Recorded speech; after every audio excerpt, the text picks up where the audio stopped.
Good stuff. All right. So everybody, I wanted to introduce you to Jeff Bradshaw. Jeff is the CEO and founder of 0260.ai, as well as a new venture that he's doing, which is called Framesmiths, which is an AI video platform, which is unbelievable. You should see some of the stuff that they're doing.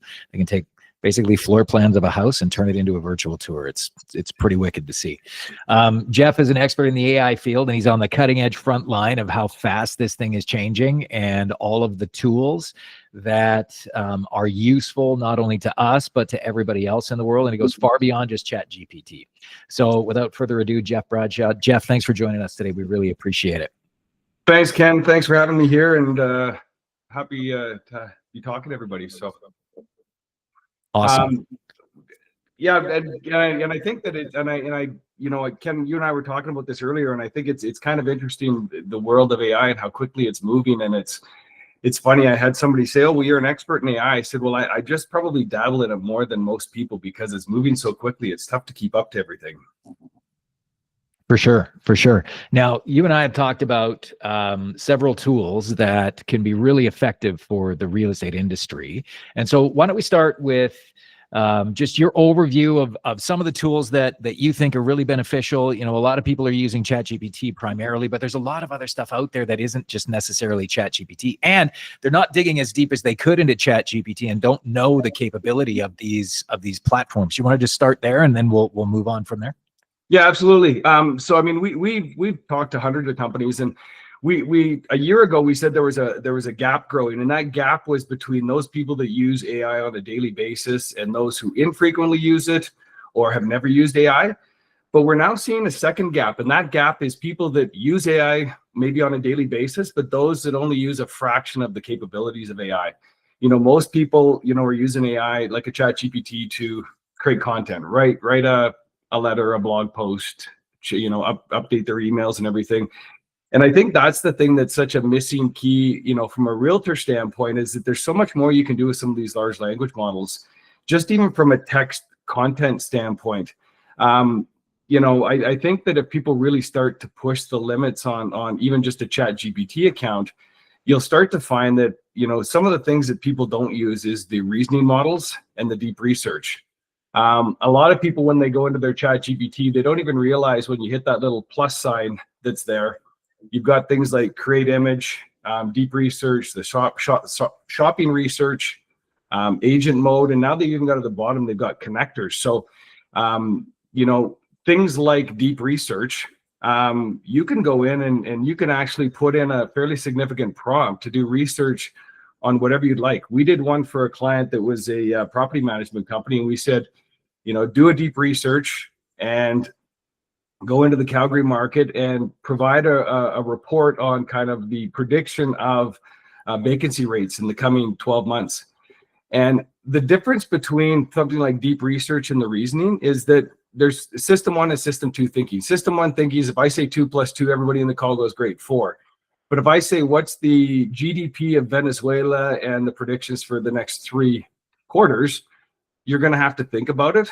And those are some of the tools on a ChatGPT or a Gemini or whatever large language model you're using that people don't even realize that are there. So I would say that's one of the biggest tools that realtors could take a look at, is play around with the deep research and some of the reasoning. And when I say reasoning, if you pull up your ChatGPT and you go to the top, right now it's on model 5.1. If you click on that, typically it's on auto. But if you go to thinking, that's where you get into a reasoning model, and then it'll pop up with thinking, and then you have standard and extended. And that's where, again, if you're doing something that's more than just an email response, you might want to consider using something like one of the reasoning models. And the reason for that is what most people don't realize is that we've all got right now on our cell phones, on our computers, an assistant that has an IQ. The latest test they've done, they're saying these IQs of these AI models are up around 145, 150. So again, to get a 150 IQ to write an email is great, but just imagine what else you could do with it. So I would say that's one of the biggest missed opportunities for a lot of people using these models. Excellent. Okay. And so when we're talking about large language models, I mean, ChatGPT is the big one that everybody seems to know about, but there's also Google's Gemini and things like that. So explain to me, your thoughts on Gemini versus ChatGPT and kind of that arms race in the large language models. Well, that's the thing. We deal with a lot of clients, and most organizations and most people, you want to select. We're kind of trained to select one model and say, I'm going to commit to this, and this is my go-to. What we talk to a lot of clients about is that in this day and age, you need to be a bit more flexible and agile with your thinking, because I use ChatGPT for certain elements. I'll use Google Gemini, but I'll also use Grok. We'll use Claude if we're doing things for writing or for programming. So it really kind of depends. And what I would say is that if you have the chance to kind of get in and play with some of these different models, that said, don't let it overwhelm you. You know, we run into a lot of people and say, it's moving so quick. I don't understand. It's like computer language. You know, people don't understand it. So don't get overwhelmed with these models, but go in and test them, because Google Gemini, I mean, it is an arms race, because, you know, ChatGPT was #1. And then next week, you know, it was Google Gemini, and then Claude will come out with something, and it just keeps changing. Right now, I would say I use Gemini probably more than I do ChatGPT, just because I like what it can do from an image generation standpoint. And it's just got some really cool features. But again, when I do a deep research, what I'll do is I might do one in Grok, I might do it in Perplexity, and I might do it in ChatGPT, and then I'll see which one I like the best. And then I might even combine all three of them and say, combine all three of these reports and give me one, and I'll use like a ChatGPT for that. Okay. So there's one tool right there, the large language models that realtors can use in a variety of ways, not only from a content creation standpoint, but from a market report standpoint.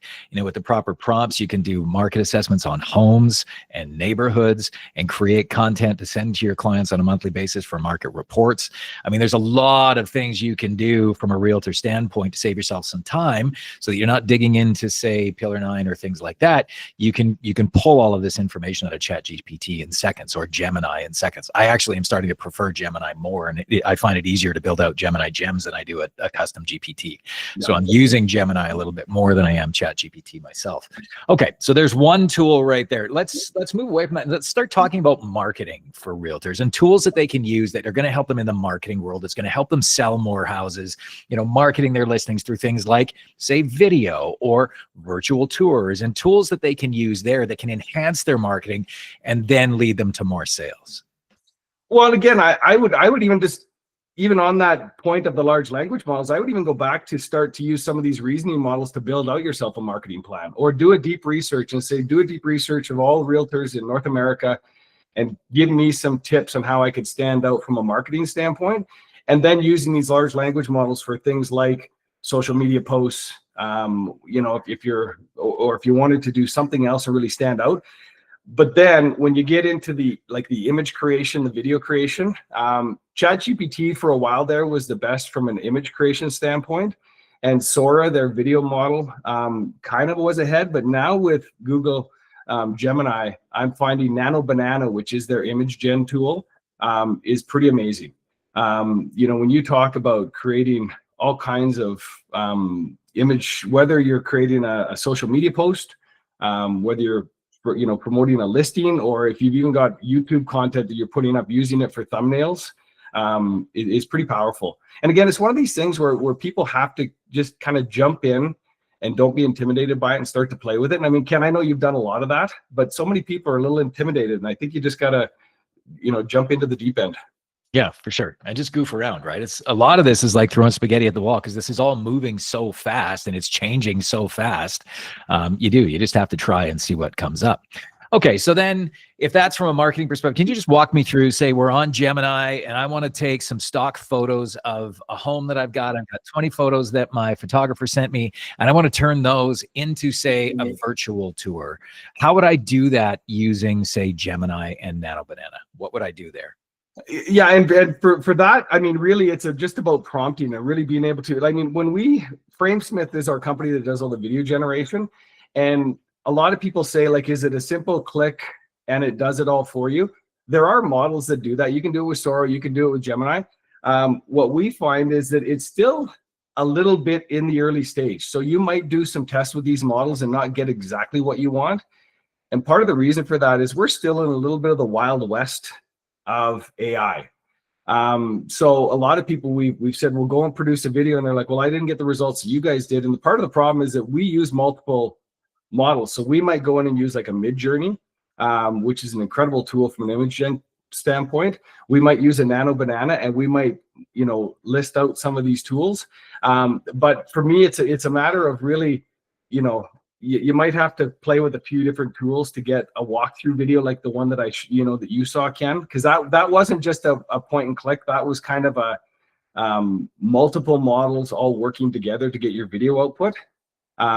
So it really depends. There's not a set kind of a point and click, but I would say that, you know, again, we always say that today is the worst AI is ever going to be. And so even though there's not really simple tools for creating great walkthrough videos, I would say that in the next month or two, there will be something out for realtors where you'll just be able to upload 20 photos and it'll do a walkthrough for you. So we're inundated with all of this messaging about all of these new apps. Like if a realtor has a Facebook feed, they're getting hammered with ads for all these different video generation platforms and this app and that app and this app and that app. Is it smart for us to be rabbit holing on all of these different apps, or is, say, something like Gemini going to be all encompassing for us, or Chat GPT? Will it be all encompassing and we can really just cut out all of that noise and stick with one or two platforms that will do it all? Or should we be chasing down all of these other apps that are coming out for video generation, for video editing, for all of these things? You know, it depends on how much time you want to invest into it. Another site, if you go to higgsfield.ai, HIGGS field.ai. Higgsfield is a model that we'll use sometimes because what it does is it gives you access to all of the latest image gen and video gen tools. And so that might, you know, you're starting to see a few more apps like that kind of picking up, because because what you might not be able to do in one model and you can do in the other, a Higgsfield allows you to kind of jump between them, because there's a couple of Chinese models as well, like Seedream, that's out, that does, you know, great video generation and image generation, depending on what it is you're looking for. So, you know, I think it's getting there. You're going to get to a point where I think all of these models will be, you know, equal in what they're doing. And it's interesting because we talk about this from a business standpoint. I mean, if I have whatever business it is, a furniture company, or let's say an accounting firm, and I have a certain process and I've used AI to develop a process. Well, if I have a competing accounting company, I'm just going to use AI to reverse engineer what you've done and come up with a better model next week. And you're just going to see businesses kind of one up each other. And that's what we're seeing right now in the AI space, is all these, you know, companies are just one upping each other. So a Higgsfield would be a good one, I would say, to recommend if you're really wanting to dig in and create video. Awesome. So we've got Gemini, Chat GPT, we've got Higgsfield. So let's move our questioning over to efficiency. I mean, this is where AI really shines in our world, is saving us time. There's all kinds of apps and models for, you know, sorting and sifting your email and creating auto responses. There's all kinds of, you know, automation in your calendars and things like that. Can you give us some perspective on some of the tools that would be best? I mean, Fixer is probably the most popular email tool, but what other tools are out there that we may not know about that'll help us with efficiency and save us some time from that email blizzard that we're all suffering from? One of the ones that I use is called WhisperFlow, and you can download a free version of WhisperFlow. And what WhisperFlow is basically audio to text, and it is 1,000 times better than Siri. What WhisperFlow does, and so I don't even type anymore. I mean, I spent more time backspacing and correcting my typing skills than anything else. So now anytime I'm writing an email, anything I'm doing, responding to text messages, writing long documents, I now just hold down my control key using WhisperFlow and I just talk. And it'll take out the ums and the ahs, and it'll start to even correct your grammar. So when I'm talking like a Neanderthal, it'll actually come out and actually sound like I'm intelligent. So WhisperFlow is definitely one. The other thing that I would recommend, and I mean, you've got your Fireflies on here. We use Fireflies for all our meeting recordings, but I think a meeting note taker is a huge savings, because I used to spend more time writing and not actually listening to what my clients were saying, because I was too busy writing down what they'd all said, and I'm missing conversations. I would say that if you're meeting with a potential client, whether it's a phone call, an online meeting, or in person, if you can say, hey, do you mind if I record this meeting? You can sit with a prospective client and have a 1 hour meeting all summarized with action plans and get exactly what you want with something like a Fireflies. And it's something that a lot of people say, oh yeah, we don't really need a meeting. I'm going, it saves big time for us. I don't know what you find, Ken.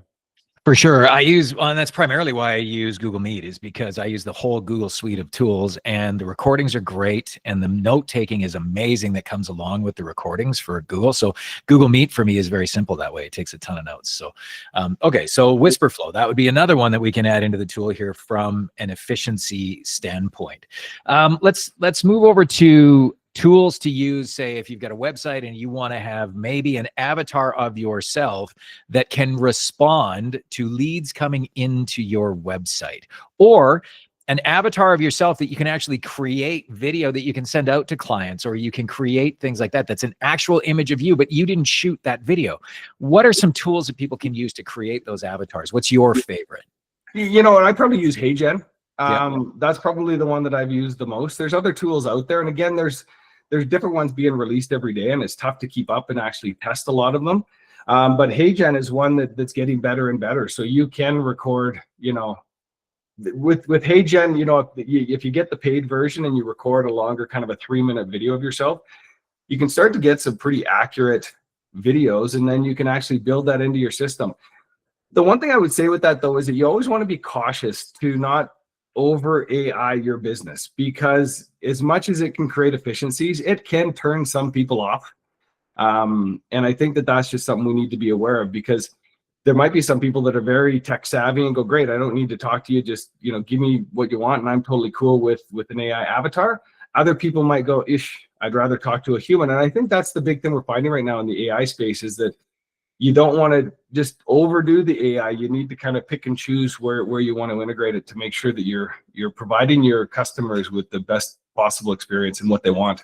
For sure. And that even goes back to writing emails and to writing, you know, Facebook posts and things like that. Sure, you can use large language models, but you still got to edit it.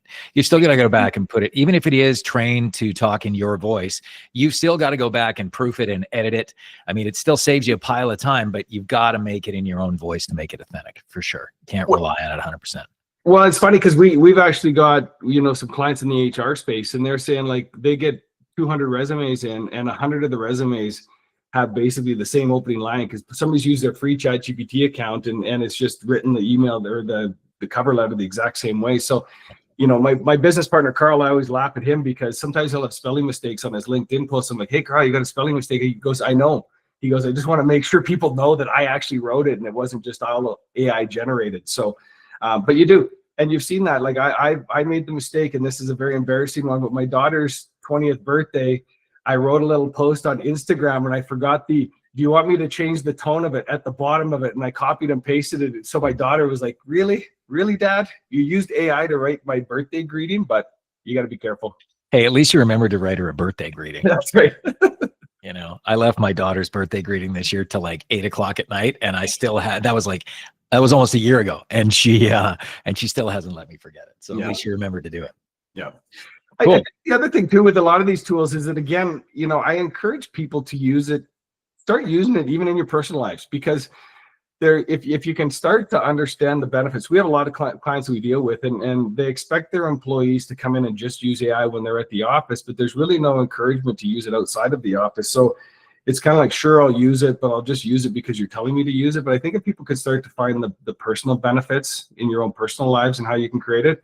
I mean, it's like hey, the psychologists in the world, but if you want advice on relationships and how to deal with children and spouses and difficult, you know, coworkers and everything else, it's a great tool to kind of bounce ideas off. And that's the other thing, actually, going back to some of these AI models, like with ChatGPT. I don't know if you've used the voice mode that much, but a lot of the times what I'll do is I'll throw in my AirPods and I'll go for a walk and I'll turn on the voice mode and I'll have a conversation with my AI model about whatever it might be. Okay, we want to launch a new product in January, and these are my concerns. These are the opportunities. What do you think? Is there anything I'm missing? And I have this conversation. I'll go through a 20-minute conversation. I'll come back and it'll all be documented, and I'll say, okay, can you summarize this and give me a plan? And it does it for you. So another great way to use these models. And I had no idea it even did that. You know, like there's just so many things that you can do with all of this stuff. Like, you know, how do you even, I guess that would be another question that I've got too, is how do you even begin to tap into all of the efficiencies that these things can provide? Like, you know, we get the surface stuff, especially in our business where we're so busy and we're just grabbing at things as we go and we're just using whatever we can. Oh yeah, I heard about this. I heard about that. You know, how do you even begin to dive into these models? Where do you start?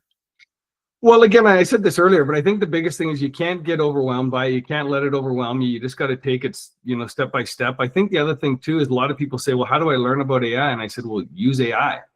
Like, get onto a chat GPT and say, I don't understand this. Explain it to me as a grade, a grade 5 level. And AI can really do a good job of explaining this stuff. Because like I said, I'm in the business and we're in it every single day. And I feel like I'm drowning sometimes because it's just model after model after model. Like, it just comes out every single day and it's tough to kind of stay up to speed. But I mean, it's our business, so we try and stay up to speed. But I think you just got to start working with it, because there's other things even in chat GPT and some of these other models where they have called connectors. So again, if you go into your chat GPT and you're hitting that plus button and you go to more, it'll say add sources. So what I have right now in my chat GPT is I actually have my my Slack account that I have for my businesses, my email, my Dropbox, my Google Drive. And just this morning, they announced that you can actually connect Adobe Photoshop, Adobe Express, and Adobe Acrobat to it. So what that means is that what I can do now is I can say in my chat GPT, I can say, hey, I've got a meeting with Ken tomorrow. Can you go into my Slack and my email and summarize my conversations that I've had with Ken over the past 6 months? And it'll go into all these models and it'll pull it all up and say, well, this is what you and Ken talked about. And this was the last conversation that said this was your action plan. If I had to go through my email and my Slack and all the different, and it might even be a proposal that I have on Dropbox, it can go and scan all of that. And again, these are the things most people don't know about. And that's why I talked about that gap of people might use AI on a daily basis, but they're using it for like a very, very small part of what's possible. So let's dig into that a little bit more, because I can see a huge opportunity with that, with realtors when we're calling clients or we're calling leads that we don't know. So you've got a database of online leads and you're trying to convert these leads and you're calling, and you've talked to them maybe once or twice in the last year, or it could be a past client that maybe you talked to a year ago and haven't touched base since. How would we go about setting that up so that it would scrape all of that information so that as we're getting on these calls, that information is sitting in front of us? So that would be those connectors. So ChatGPT, if you go down to the plus button and you go down to more, it'll basically pull up, it'll say add sources. And if you go into there, you'll see that it'll have all kinds of different sources that you can add to it.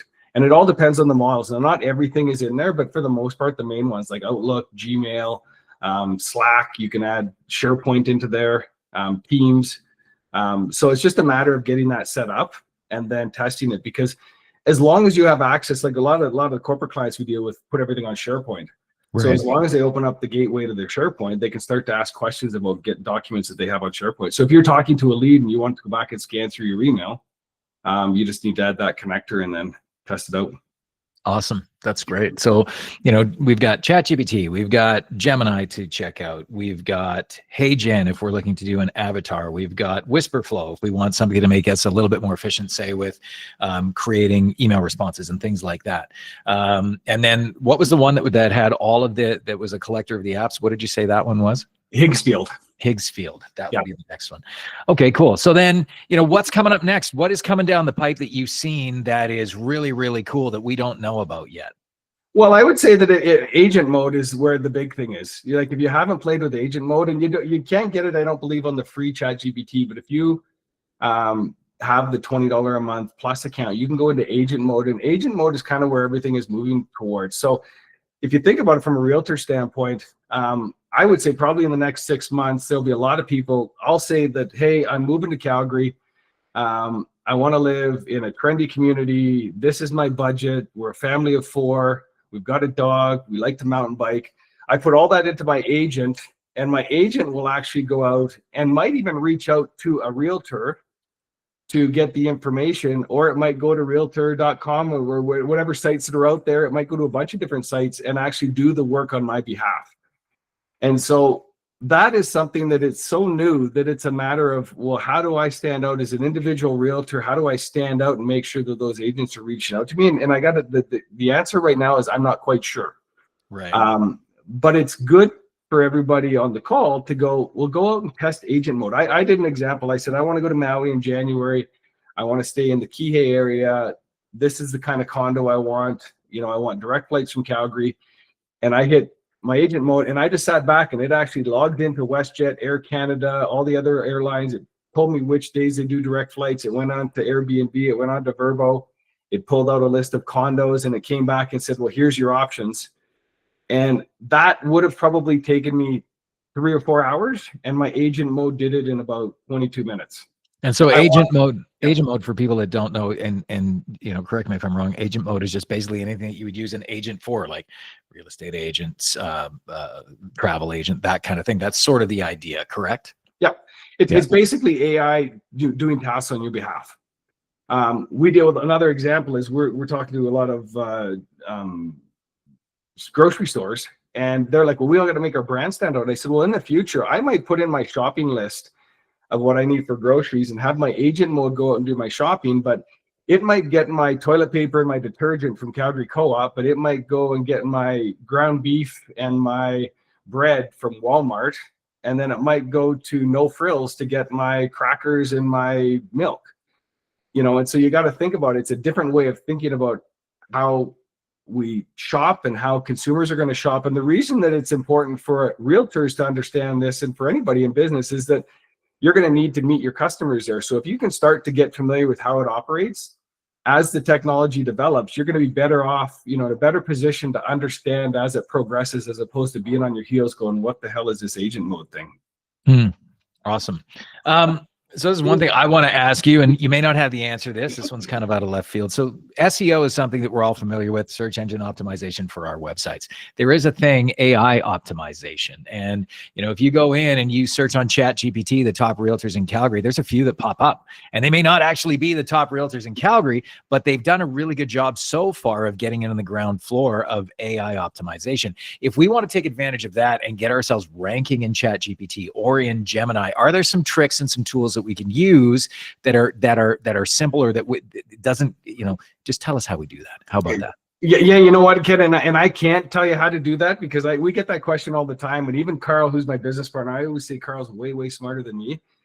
There is no set procedure yet, because we don't understand necessarily how these AI models pull the information. So what we recommend to clients is, we're saying the more content you can put out there, the unique content, the better chance you're going to get that these AI models are going to pick you up. Because some of the tests that I've seen, and again, I'm no expert in this area, but the AI models don't necessarily pick up the top realtor, the person that's spending the most amount of money. Sometimes it might give you a variety. It might give you that person that's spending a ton of money. It might give you somebody that's putting in a lot of content, and then it might pull some random person. And so we haven't necessarily figured out how the AI models think. So we just recommend to people, you know, keep getting content out there and making sure you're present. And I guess that's no different than any traditional marketing, right? It's just keep your name out there, and then the chances are, and it might, you know, the problem is that if anybody figures out how to come out in all these models, so when you go onto Google and search for Calgary Realtor, you pop up on top. Well, that's $1 billion idea if you could figure that out. For sure, 100%. So and you may not know the answer to this question either, but you know, Google will penalize you if you don't have original content. Google will penalize you if you haven't written the content yourself, or if they see it's plagiarized. What about if we're using ChatGPT or Gemini to create that content? Number one, are we going to get penalized on Google for SEO? But will also these large language models, will they start penalizing us when we want to rank higher in their search engines? Will they penalize us for using them too much? Well, I go back to the HR comment. I mean, if you're using just AI to write your cover letter, and it's the same cover letter pretty much it's written for everybody, then I think you would get penalized. I think you still need a bit of human oversight. You still need to be able to read the content and maybe put your own spin on it, put your own thoughts into it. A lot of the times, you know, we're going in and I'm changing up copy and going, you know, rather than saying, well, that doesn't sound like me, and get the AI model to rewrite it, I'll just change it myself and kind of personalize it. And I think that's where we'll start to see maybe some of the AI models might differentiate. And you know what it is? I think it's sometimes people get a little lazy, because it's kind of like, well, I need to write a cover letter or an ad or a blog post, and so I'm just going to use the first version that comes out, and there's really no thought behind it. And I think you're going to start to see, you know, thousands and thousands that look very similar. So I think if you can, any way you can personalize it, make it different, unique. And that goes back actually to another thing a lot of people don't realize. When you're using models like ChatGPT, you can go in and put in custom instructions. So if you go down to your login on the bottom there and go into settings and go into personalization, you can actually put in custom instructions and how you want your AI model to respond. And so that is something that you might want to go in and use an AI model to help you create that personalization. So you might say, I want to respond in a casual tone, and this is my background, and this is who I am, and I've got, I used to be a ski instructor, or whatever it might be that personalizes you. And then your model will start to turn out content that's a bit more recognizable as you as a person. So, and then also in there, the other thing while I'm here is that go into data controls, and a lot of people worry about, security. You want to make sure you go into data controls and turn off improve model for everyone. That's where a lot of people get concerned about putting up confidential information. So if you've got an offer from a client and you've got a lot of personal information, I know there's a lot of rules in your industry around that. You want to make sure that you don't have these models training on your data. So that's just something else to consider. Awesome. That's great. Okay, so tools wise, some things that you would suggest. Let's just do a quick recap on what the tools are that we were talking about. So we're talking about ChatGPT, we're talking about Gemini, we're talking about Higgsfield, we're talking about HeyGen, and we're talking about WhisperFlow as 5 tools that you can use to create yourself some efficiency. You can really work on your marketing. You can really make things just flow a ton better for yourself and save yourselves a ton of time. And the cool thing about AI, if you're getting into the video generation side of things, is it can save you a lot of money if you can do this yourself. You think about shooting a video, going out there, hiring a videographer. Well, a lot of times now you can create video just from images. So these are things that you can start playing with, and you can start saving yourself some money. Okay, so Jeff, I think in the future, you and I are going to put together maybe some things on prompting and maybe on how to use ChatGPT and focus on 1 or 2 of these models, and maybe do another webinar on that.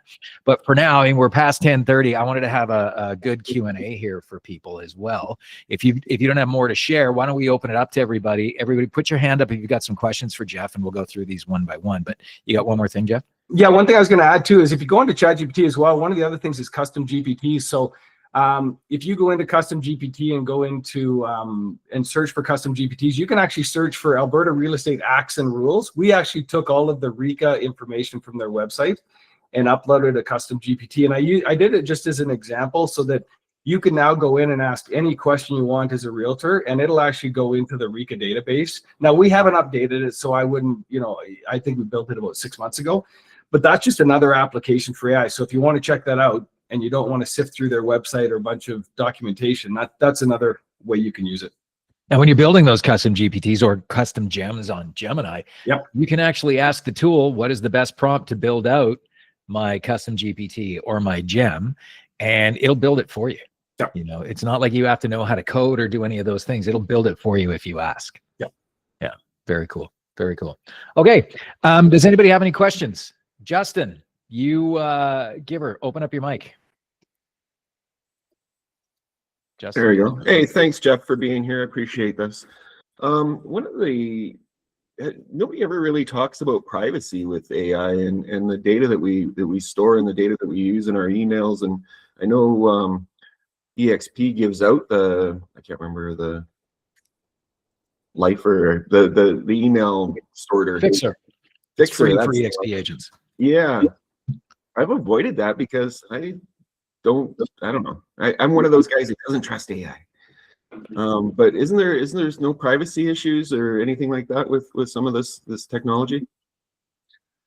Great question, Justin. I mean, there is, and that's the thing about it. And I mean, we deal with a lot of large corporates, and a lot of the IT departments just shut everything down because they're worried about privacy and security and everything, which I think you have to be very careful. And that's what I'm saying. Like when you go into your data controls and make sure you turn off training for other models, you want to make sure you do that because you do need to be careful. I don't know about your specific industry rules and regulations around that, but you do. I mean, you guys you're dealing with a lot of financial information and sensitive information you got to be cautious of.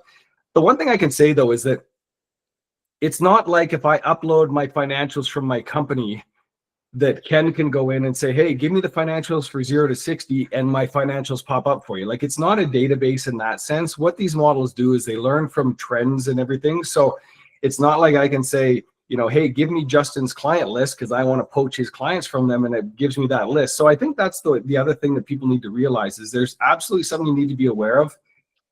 But I would also say you don't want to not use the models because you're so concerned with that, because these AI labs, I mean, trust me, they are the ones that are focused heavily on the whole security side of things. We've seen some breaches.